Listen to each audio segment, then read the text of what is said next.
It's a pleasure talking to you. I'm Rafa from Kiss FM, the biggest Brazilian rock and roll station. Oh, wow. Very good. Thank you. To begin, I would like to know your expectations for the Monsters of Rock concert this year. Well, we're very much looking forward to it. I think it's been 3 years since we've been to Brazil. And but even when we were there 3 years ago, I don't think it was any festivals. I think it was just our show and whatever bands we had with us. But this is, like you said, a Monsters of Rock festival with bands like Scorpions and a bunch of other legendary bands. So it's going to be amazing. I always tell this story that anytime you play Brazil, and I've been playing there since, well, the first time I went there was with Judas Priest on the Rock in Rio in 1991. But Brazil is one of the loudest, most enthusiastic audiences in the world. That's perfect. Any particular memories you have from that time? Oh yeah, lots of them. Well, like I said, it was January 1991, and it was Rock in Rio, and it was bands like Guns N' Roses at their peak, and Priest, and Megadeth, Sepultura was on that bill, because we obviously played on the metal day. There was, a pop day and a metal day and somebody else, but there's lots of just legendary. George Michael played, different night, but he was there. Prince, just some, sadly now some legends that are no longer with us, but it was a 3-day festival, and it was amazing. I remember that day. It's like it was yesterday. I was 14 years old that time. Okay. And I think I think at the time it was televised live throughout Brazil, and then later on it became MTV over here in America. They aired a lot of the concert, but it's one of those concerts. Looking back on it, all 3 days should have been professionally recorded and held for posterity. Because it was, like I said, there's a lot of people that were on that bill or on that concert that are no longer with us. So it's pretty cool. Yes, definitely is. And the following day, you'll be playing with Queensryche in a smaller venue, correct? What are the key differences between performing at an outdoor festival and in an indoor concert setting?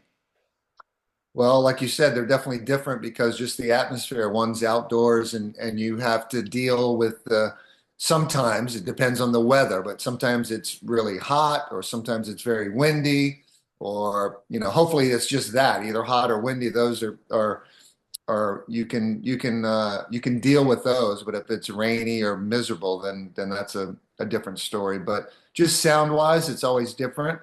But the upside is the audiences. Obviously, if it's the outdoor festival and Monsters of Rock, it's probably going to be 80,000, 100,000 people there, and yeah, the next night won't be that big, obviously. And which one you enjoy the most? That's a good question. I'm gonna go with the Monsters of Rock, just because we've never done it before, and I know it's going to be a lot of people, and it's just going to be a crazy, like I said, crazy enthusiastic crowd. And when we launch into the beginning of, say, Painkiller, I know the roof is going to come off, so it's going to be good. For sure. And can you tell us something about the set list yet? No, I mean it's the same set list that we've been playing in America and Europe this past in 2024. I'm not sure I'm not sure how long we get to play, but sometimes we have to drop a few songs if we're limited in the set time. Right now the show's about an hour and 40 minutes, so if we're able to play it, we'll do all those songs. Cool. And you are considered one of the best heavy metal drummers of all times. How do you deal with that label? I didn't know that, but thank you very much. You do. Come on. Thank you very much. And it's an honor. Obviously it's an honor. And yeah, you've got to kind of keep it up. You got to practice and try and stay in shape. And luckily, health is a big issue, and I've been healthy, and that's by the grace of God. So I'm very appreciative of that. And but yeah, it's a great honor, and it's one of those things that are given to you or put upon you, and it takes a long time to win that sort of honor. So I'm very proud of it. Especially in the metal scene, the fans are really rough there. Yeah, and the beauty of the metal scenes, and by the way, I am a diehard forever. In other words, since I was a teenager, a young boy, a heavy metal fan, and I still to this day. I mean, that's the music of my choice. So I understand that most heavy metal fans, they stick with you for life, and Yeah. they're very dedicated, and I have a lot of respect for that. And talking about fame, how do you describe the feeling of being inducted to Rock and Roll Hall of Fame in 2022? What changed in your life after that? Well, nothing really changed, but again, it was a great honor. And I always personally felt, we never talked about it as a band, but I always kind of felt like, of course, Judas Priest is going to be inducted, not just nominated, because I think we'd been nominated maybe once or twice before and we didn't get in. But I knew eventually, of course, you have to put Judas Priest in, as you do with all the other great heavy metal bands, whether it's, I think this year, Bad Company, for instance, is one of the bands that is nominated, and you've got to put them in there. But anyway, so I knew that Judas Priest would eventually be inducted, and because you can't have a Rock and Roll Hall of Fame without having Judas Priest. That's kind of crazy. So it's a great honor. It's nice to have. And can you tell me who's the drummer that inspired you the most?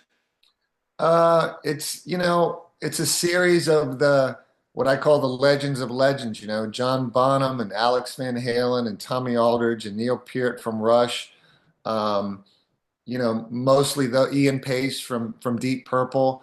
And it's funny, I can go back and listen to any of those drummers and the bands, of course, they're playing with, and just still be like, wow, that's really great. It's really cool, some of the things they did, and still inspire you, even though it may be a song that I've heard 100 or 200 or 500 times, you can still listen to it and go, wow, I understand now why they were so influential on my career.